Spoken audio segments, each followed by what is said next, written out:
to 50.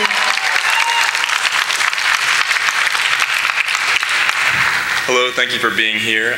My name is Tyson Johnson. I'm a student at the University of Nebraska here in Lincoln, and I'm here because I'm standing in firm opposition to this pipeline, and because this pipeline is in no way involved with the future my generation was promised. And I realize that it might be easy to write off my testimony as just another college activist who doesn't firmly grasp the entirety of this situation, but I just don't believe that's the case.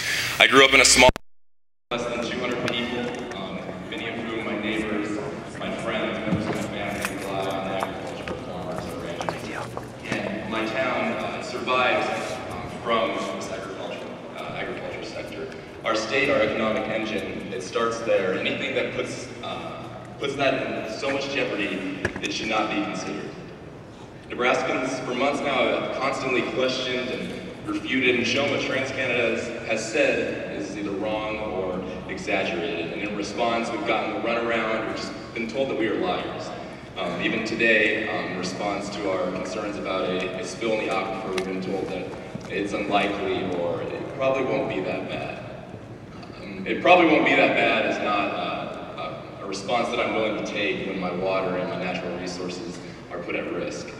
And I see a lot of people behind me in orange shirts, many of whom were bussed in from out of state, but I think if you remove this swath, I think it's quite evident where Nebraska stands in this issue, and we are against it. And that's not because I do not realize the concerns or understand why they are here. The need for jobs is great and it's present, but these are short-term jobs that do not outweigh the cost and potential risk of this project. And in a broader sense, why not put these people to work and with permanent jobs that come from a renewable or greener source, not a source that is detrimental to everything and everyone along this pipeline route. From the destruction occurring in Canada and the excavation of the tar sands to every state that this pipeline will pass through if it is allowed. Now earlier, Mr. Friend and others told me that, others here, that my opposition to this is based in extremist ideology, and that I need to educate myself on the free market. And in working to get my degree at the university in economics, as a freshman, indeed, they do teach us the benefit of the free market economy, and that is why I draw into question why it wasn't asked that, or pointed out that China is a key investor in Canadian tar sands oil, or while Valero is a key exporter in oil, has said that it is likely that China would be the highest bidder. Whether or not this pipeline goes through, it is likely that much of this oil through the free market is going to end up in another country. And that is why this pipeline is not a solution to our national security. We keep hearing national security, national security. How can it be a solution when we are not guaranteed this oil in America? And we've been...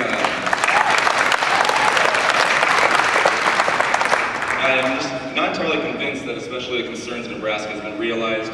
I'll wrap this up, but I just want to say I agree with others when in this environmental impact study that has constantly been brought up as a way to justify this pipeline, we had to call into question the report in its entirety, as it is a giant conflict of interest that interests a company who's been an ally, has worked with TransCanada and other companies such as BP, was used to draw up this report. I think that's outrageous. I think you can imagine the outrage from the other side if an organization like Sierra Club is used to draw this report. There would definitely be calls from everyone else. That's something we need to question. We need to reevaluate the scenario, and we need to revoke this pipeline. And I call for President Obama to deny the permit. Thank you. Thank you.